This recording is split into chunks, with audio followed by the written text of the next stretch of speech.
안녕하세요. 역시원입니다. 반갑습니다. 자, 우선은 제가 의욕 더 떨어지기 전에 그냥 빨리 녹화해 버리자는 마인드로 녹화를 켰습니다. 우선은 느바가 최근 좋아요. 12월 31일부터 1월 1일 한 박자 쉬고 지금 느바 3일 연속 적중을 하고 오늘 느바 역시도 지금 미러키 마엔이 막폴 경기 진행 중이에요. 3쿼터 3분 남은 상황에서 23점 차 이기고 있습니다. 근데 제가 솔직하게 말해서 제가 뭐 솔직하게 뭐 거짓으로 이런 얘기 해서 뭐 좋을 게 없잖아요. 제가 개인 배팅이 너무 안 됩니다 지금. 제가 오늘 사실 어 앞에 조합이 그 클블 마엔 이렇게 어제 텍스트 분석을 공유를 했었죠.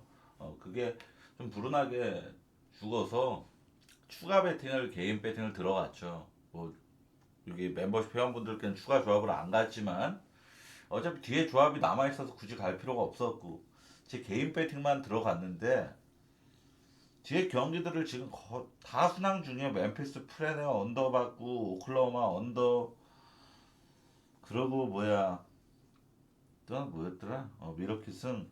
미러키 마에는 지금 막폴 남아 있는 상황이라서 사실 미러키가 더 좋아 보였지만 미러키 승을 축 배팅을 할 수는 없었습니다. 그래서 개인 배팅을 오클라호마 잡고 돌렸는데 부커한테 버저비터 맞고 뒤졌어요 또. 야 이거 어제 주간도 그 데릭 윌리엄스 KT 서브 용병한테 버저비터 맞고 뒤지고 그죠?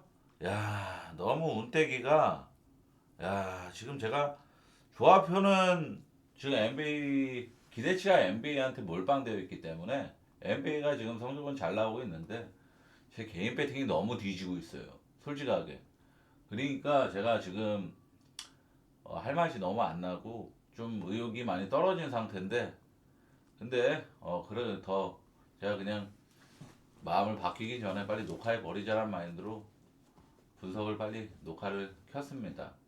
최근 세 경기 지표 정리해 놓은 거는 오늘 경기들은 반영이 안 된 지표들입니다. 오늘 경기들은 이렇게 정리를 했으니까 옮겨잡기 좀 의욕이 없어서 이렇게만 정리했습니다. 디트하고 뉴욕 경기 일시정지하고 보시면 됩니다. 보스턴하고 뉴욕 경기, 보스턴하고 시카고 경기, 토론토하고 애틀란타 경기, 휴스턴하고 피닉스 경기, 오클라호마랑 샬럿 경기, 필라델피아랑 덴바 경기,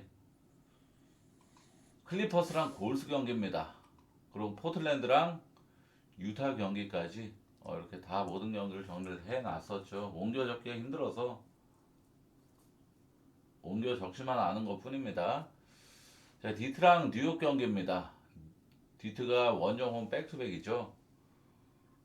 젤런 듀렌하고 토바이어스 해리스가 여전히 결장을 하고 뉴욕은 조시아트랑 샤메시가 여전히 결장을 합니다.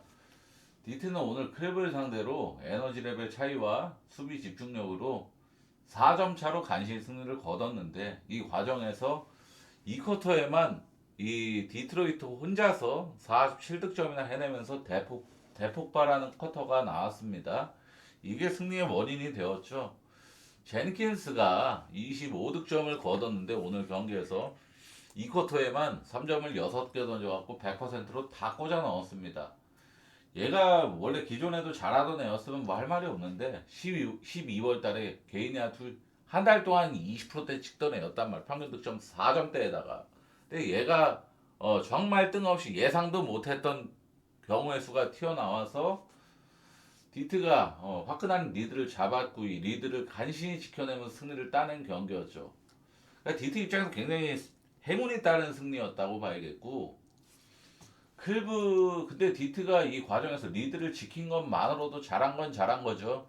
클블의 턴오버를 17개를 발생시키게만 유발시켰고 공격 리바운드도 3개 앞섰고 디트가 그러고 클리블랜드라는 3점을 많이 올라가는 팀 상대로 클블의 3점 성공률 33%에 그치게 만들었다는 점 3점 수비를 잘했다는 거죠.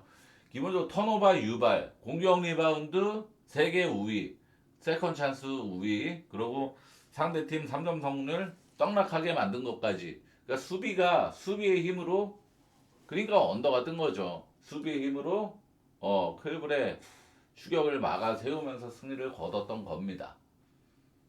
뉴욕은 3연패에 빠지면서 올 시즌 최다 연패를 찍었단 말이죠. 최저점을 완전히 기록을 하게 됐는데 직전 필라 전에는 137점을 허용을 했습니다. 필라의 팀이아투가 54%, 3.47%였는데 이 경기가 끝나고 저 마이클 브라운 감독이 뭐라고 인터뷰했냐면은 우리는 최근에 피켓롤 수비가 전혀 되지 않는다. 1차 수비가 너무 무너져 있다. 조시아트가 그립다. 이런 표현을 했어요. 그 정도로 이 지금 뉴욕은 일선 수비가 무너져서 직전 필라 전에도 맥시랑 에치컴이 엄청나게 높은 효율과 볼륨을 기록을 했죠. 그래서 이 앞선 수비들, 그러니까 좋은 가드들한테 지금 두들겨 맞고 있는 실정인데 아시겠지만 디트는 커닝햄이 가드 포지션이지만 아시겠지만 커닝햄이 막 우리가 요즘 현대농구에 인식하고 있는 그런 가드랑은 완전히 다른 유형이잖아요. 커닝햄은 되려 포스트업 해갖고 인사이드 들어가는 페인트 존 안으로 들어가서 공간을 창출시키는 가드입니다. 그 정도로 이 지금 뉴욕이 최근에 했던 최다 실점 공식과 디트라는 지금 남아있는 라인업에서 이를 이 지금 뉴욕의 이 허벌창을 좀 공략해낼 수 있는 자원은 오늘 대폭발했던 저 제니킨스라는 애, 저런 애가 또 폭발하는 거, 이 정도의 좀 기대치가 있겠죠. 결국에는 지금 디트가 이 백투ing 여파를 껴안은 채 또다시 이 오늘 클블전에서 보여줬던 수비 에너지를 보여줄 수 있는가. 그리고 뉴욕이 연패 스탑을 위한, 연패가 어찌됐건 3연패 찍었으면 너무 많이 갔죠. 뉴욕 치고는. 그래서 4연패는 어떻게든 돌려 세워야 할 이 명분을 가지고 있는 뉴욕과의 매치업인데 뉴욕이 지금 실점이 너무 많아요. 최근 5경기에서 4경기를 128실점 이상을 허용을 했고 최근 5경기 최다 실점이 2등 팀입니다. 최근에 그냥 밥 먹듯이 패배만 해서 지금 12연패 찍은 인디애나보다는 아니지만 인디애나 다음으로 실점이 많은 게 뉴욕이란 말이죠. 디트는 사실 근데 이 라인업으로는 공격력에서 솔직히 기대치가 크지가 않아요. 오늘 제니킨스는 대폭발로 2쿼터에 47득점을 냈음에도 총 득점은 114득점에 그쳤습니다. 나머지 3개 쿼터의 평균 득점이 22점대에 불과했다라는 거예요. 또한 커링햄은 2경기 연속 개인 야투 30%대를 기록을 하면서 굉장히 이 효율이 나오지가 않는 상황이에요. 이게 왜 그러냐면 젤런 듀렌이라는 팀 내 사실상 거의 2옵션이라고 볼 수 있는 핵심 선수가 지금 없어짐으로써 나오는 효과라고 봐야겠죠. 커링햄이가 막 아시겠지만 막 스테판 커리처럼 혼자서 막 수비 제치고 3점을 딥스리 던지고 이런 선수는 절대 아니잖아요. 그러니까 지금 수비가 밀착 마크가 커링햄한테 집중적으로 붙으니까 막 더블팀까지 붙고 그러니까 커링햄의 효율이 좀 떨어지는 모습을 보이고 있다라는 점. 그래서 저는 이 경기는 뉴욕 마이너를 보는 게 맞다라고 봅니다. 뉴욕 승 해외 기준으로 마이너스 2.5면 거의 약정 배당이에요. 뉴욕이 약정 배당. 일반 승리인으로 서브는 언더 볼게요. 서브는 언더. 지금 뉴욕 경기 언더 못 본다는 말이 내가 깔려져 있어야 되는데 저는 뉴욕도 지금 디트 상대로는 대량 실점 안 할 가능성이 높다라고 봤습니다. 근데 언더는 좀 위험한 구간이긴 합니다. 보스턴하고 시카고 경기는 보스턴은 지금 결장 이슈가 없다라고 봐야겠고 시카고는 코비 화이트, 조시 기디, 젤런 스미스까지 추가로 결장입니다. 젤런 스미스 그리고 잭 콜린스까지 여전히 결장. 지금 핵심 자원 4명이 빠졌어요. 또 보스턴 서부 원정연전 5연전을 마치고 5연전을 4승 1패라는 아주 좋은 성적으로 마쳤고 홈으로 돌아오는 경기입니다. 무려 13일 만에 홈으로 돌아오는 경기란 말이죠. 신년 첫 홈경기, 2026년 첫 홈경기입니다. 관중은 굉장히 깍찰 가능성이 높겠죠. 만약 원정연전을 지지부진한 성적을 냈으면 모르겠지만 아주 좋은 성적을 냈기 때문에 시카고는 반대로 홈연전 6연전에서 3승 3패라는 다소 아쉬운 성적을 내고 원정을 떠납니다. 원정에서 지금 4연승을 기록 중이긴 한 시카고인데 크게 의미 없다라고 봐야겠죠. 자, 올 시즌 맞대결은 없었습니다. 보스턴은 힘든 일정인 이 서부 원정 연전 구간에서도 3경기 연속 120득점 이상을 기록하면서 매우 큰 핫핸드를 자랑을 했고, 시카고는 직전 샬럿 상대로 99득점밖에 못하면서 무기력한 모습을 보인 상황이죠. 시카고는 직전 샬럿전에 팀 야투 45%, 3점 27%를 기록을 했습니다. 리바운드도 크게 밀렸어요. 부세비치가 이날에 정말 좋은 야투 감각으로 28득점, 스코어로 부럽지 않은 엄청난 맹활약을 했지만 정작 나머지 선수들, 패트릭 윌리엄스는 야투 7개나 빵프로 기록했고, 남은 선수들이 뭐 부젤리스라든지 뭐 오코로라든지 모든 선수들이 다 부진했어요. 저 부세비치 빼고는.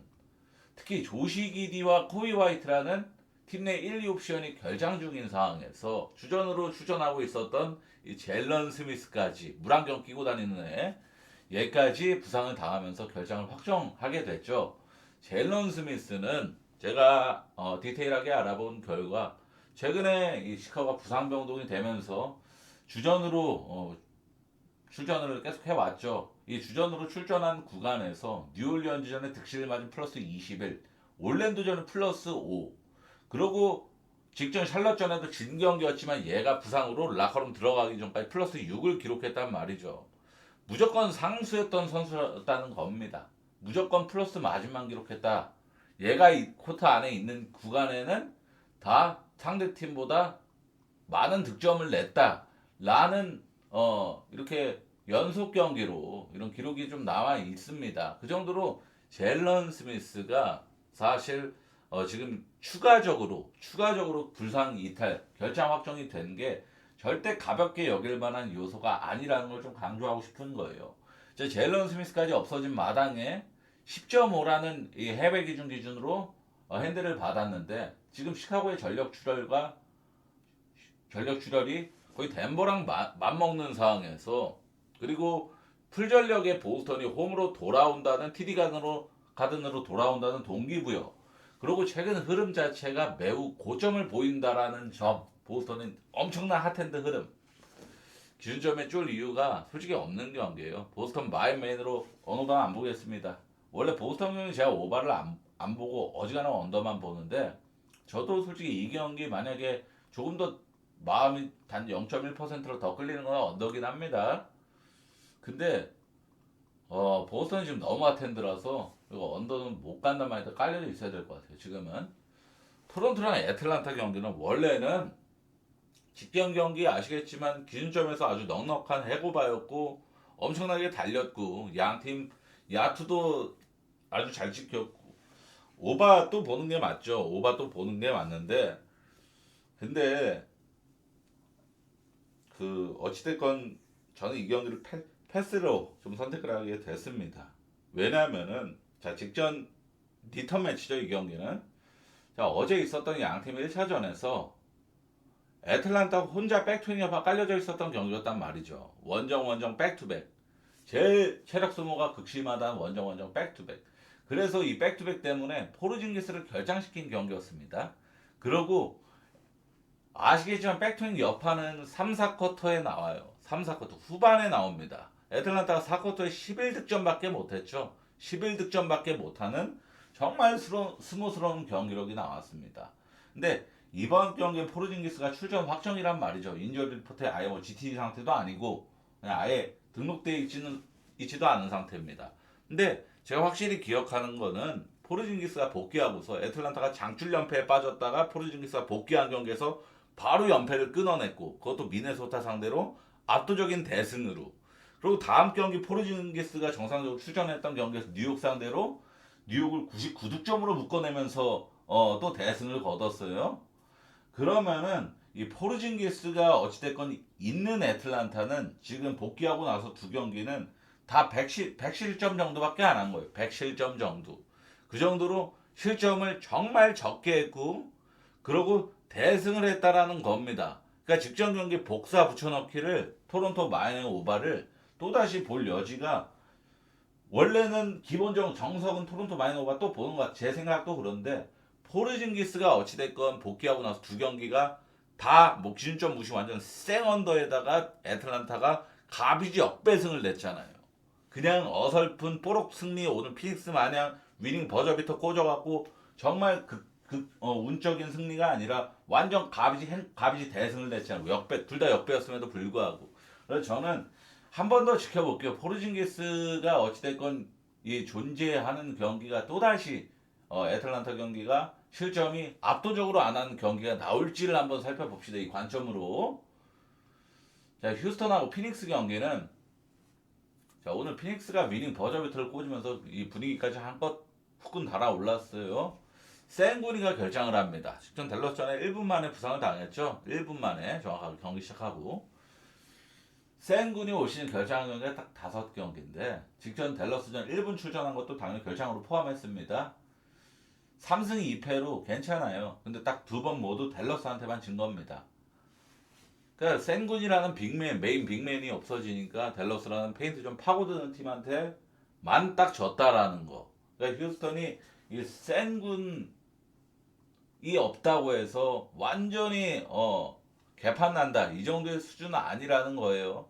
그러고 이, 이 피닉스와의 올 시즌 맞대결이 2번 있었는데 바로 가장 최근 맞대결에서 117대 98로 휴스턴의 압도적인 대승.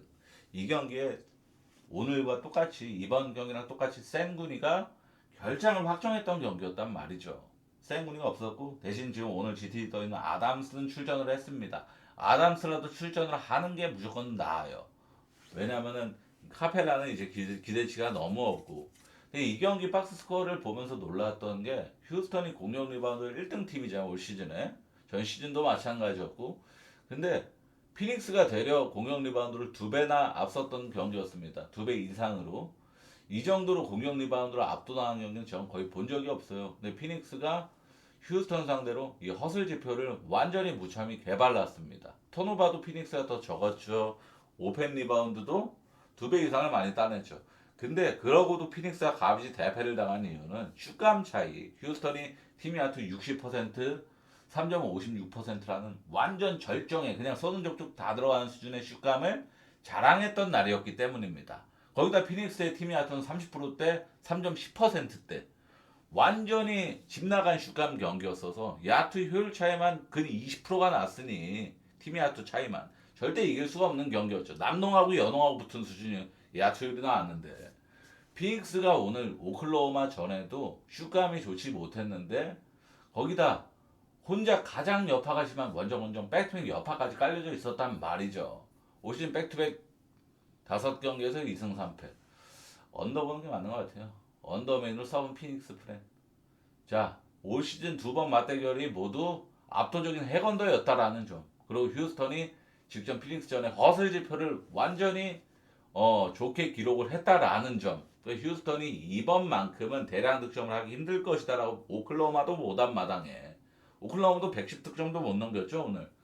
못한 마당에 휴스턴이 센군 없는 휴스턴이 피닉스 상대로 대량 득점 직전 경기 야투 60% 기록하는 진짜 주사위 첫 나오는 날이라서 가능했던 거지.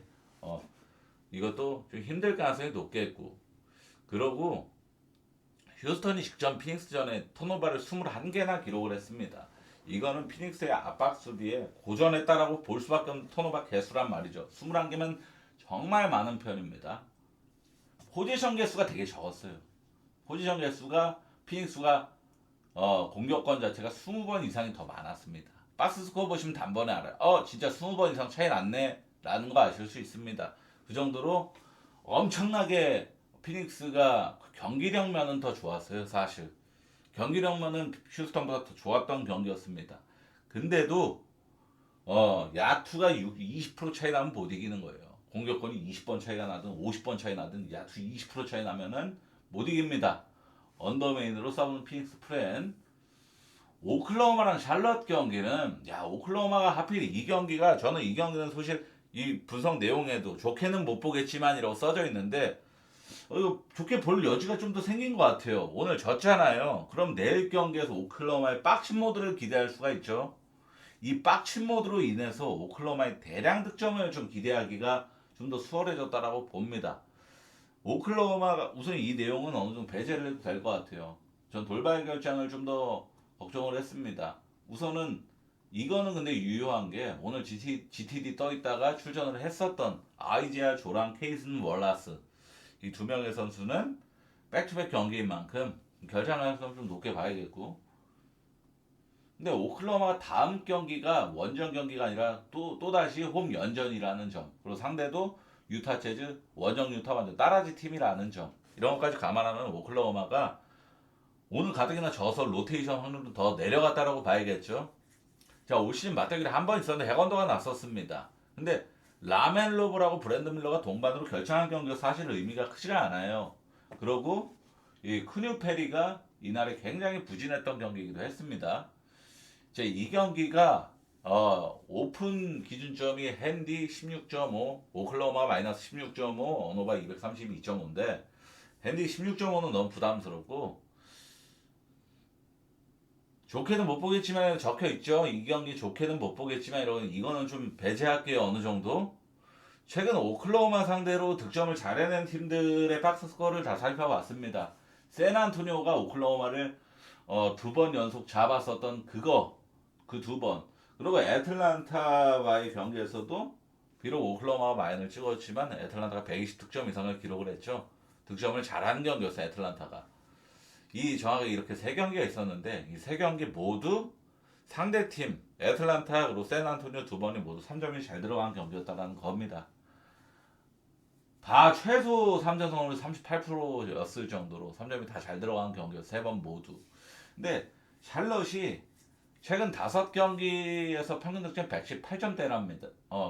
입니다. 118점대면은 샬럿이란 팀치고는 굉장히 높은 편이란 말이죠. 이런 샬럿치고 지금 굉장히 높은 평균 득점을 자랑하는 이유는 뭐냐면은 얘네가 지금 3점이 매우 잘 들어가는 흐름이기 때문입니다. 최근 5경기 기준으로 리그 30개 팀 중에 3점 성공률 1등이 바로 샬럿이란 말이죠. 최근 샬럿이 5경기에서 상대했던 팀들이 올랜도, 미러키, 골스, 미러키, 시카고였습니다. 이 5개 팀들 중에서 디펜레이팅이 나쁜 팀은 시카고가 유일하죠. 나머지 4팀은 아시겠지만 디펜레이팅이 그렇게 나쁜 팀들은 아닙니다. 그리고 막 실점이 터무니없이 많은 워싱턴, 유타 이런 팀들이 있었던 것도 아니에요. 최근 5경기 이력에서. 그러면은 뭐다? 이거는 지금 샬럿이 최근 3점 성공률 최근 5경기 기준 리그 1등을 기록하고 있는 거는 결국 거품 수치가 아니라 세탁성 지표가 아니라는 겁니다. 그래서 샬럿이 지금 어찌됐건 3점을 지금 리그에서 제일 잘 던지고 있는 흐름을 보이고 있다라는 점을 믿고 오바메인으로 싸우는 샬럿 프렌 보려고 그랬죠. 근데 샬럿 프렌은 배제하는 게 맞는 것 같아요. 오늘 오클라호마가 지는 바람에 내일 경기 엄청난 빡친 모드가 나올 가능성이 높겠죠. 그래서 오클라호마가 혼자 130점 넘겨갖고 오바 뜰 수도 있는 거고, 아니면은 제가 좀 예상하는 시나리오대로 저는 오클라호마 당연히 이길 줄 알고 이렇게 분석을 한 건데 오클라호마 졌잖아요.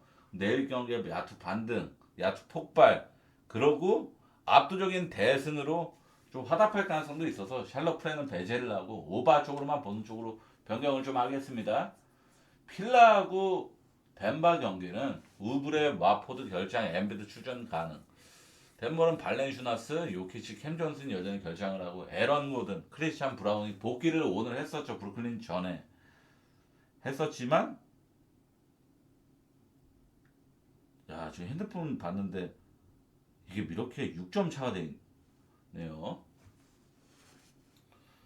에런 고든하고 크리스찬 브라운이 복귀를 했지만 오늘 둘 다 24분 이하를 소화를 했습니다. 양 팀의 온도 차이가 너무 심한 경기입니다. 필라는 현 시점 최고점이고 덴버는 최저점을 지금 기록하고 있게 된 상황이죠. 거기다 최저점을 보이는 팀이 가장 극심한 여파가 있는 원정 백투백 여파까지 딸려져 있고, 거기다 서부팀이 동부 넘어온 동부 원정 연전 치르는 일정이고, 일정, 스케줄, 체력적 여파, 팀 내 사기 모든 게 다 최악인 덴버입니다. 필라델피아는 근데 너무 최고점이죠. 원정 5연전을 마치고 홈으로 돌아오는 경기 최근 3연승 달성했는데 이 3연승 달성 과정도 3경기 모두 엄청난 대량 득점 달성. 관중들이 꽉 차지 않을 이유가 없습니다. 필라델피아는 올 시즌 지지부진했던 경기들이 다 대부분 공격이 안 풀려서 득점을 얼마 못해서 역배를 당한다거나 뭐 시원한 대승을 못한다거나 이런 경기들이 대부분이었지. 원래 수비는 기본빵으로 잘해주는 팀이란 말이죠. 거기다 오늘 덴버가 브루클린 전에 필라델피아 전에 복귀를 안 시키고 에런 고든하고 크리스찬 브라운을 오늘 브루클린전에 복귀시켰던 이유는 필라델피아 전은 던지잔 마인드였을 가능성이 좀 높습니다. 어, 브루클린전은 확실하게 잡고, 왜냐면 상대적으로 브루클린이 훨씬 더 약체 팀인 건 60억 인구가 다 아는 사실이니까 순위만 보더라도. 그래서 근데 그럼에도 졌어요. 브루클린한테 대패를 당했습니다. 그래서 이건 지금 덴버는 분위기로나 뭐로 보나 지금 너무나도 상황이 최악이다. 그렇게밖에 안 느껴져서 필라 마엔 이건 기준점만 합리적이면은 저는 무조건 메인 조합으로 갑니다. 필라델피아 마엔은 클리퍼스랑 골스 경기는 언더 볼게요. 언더. 이거 그냥 분석 내용 좀 읽으시면 되겠고 제가 이게 영상 녹화하니까 이렇게 20점 차 나던 게 6점 차 난 거 보니까 지금 제가 심란해서 이게 분석을 제대로 못하니까 그냥 읽으십시오. 언더 쪽으로만 접근하겠습니다. 언더 쪽으로만. 클리퍼스랑 골스 경기는 이거 읽으시면 될 것 같습니다. 이렇게. 저는 클리퍼스의 수비에서의 반등을 좀 보는 겁니다. 직전 보스턴전에 3점을 수비를 못해서 대패를 당한 거였죠. 근데 이번에는 수비적인 측면에서 반등을 해야 될 것이다. 그리고 골스가 전 시즌에도 클리퍼스 원정 경기에서 했던 두 경기는 모두 100득점도 기록하지 못했었습니다. 그 점을 좀 비중을 뒀어요. 포틀랜드랑 유타 경기는 사실 분석이 굉장히 심플한데 양 팀의 이 최근 세 경기 지표를 보면은 최근 양 팀 페이스도 느리고 오페닝팅도 둘 다 하위권을 기록하고 있는 상황이라서 오바를 좋게 보기는 힘든 경기긴 한데 저는 기본적으로 이 최근 세 경기 지표를 배제를 하고 양 팀이 서로 간에 좀 만만하게 볼 만한 사이라는 점. 그리고 양 팀이 기본적으로 수비로 풀어내는 성격이 아니에요. 그리고 양 팀 공격 전술 성향상 서로 간에 좀 달릴 경기가 될 가능성이 높다라고 봐서 오바 보는 게 맞다라고 봅니다. 자, 오늘 분석 이렇게 합니다. 시청해 주셔서 정말 감사합니다.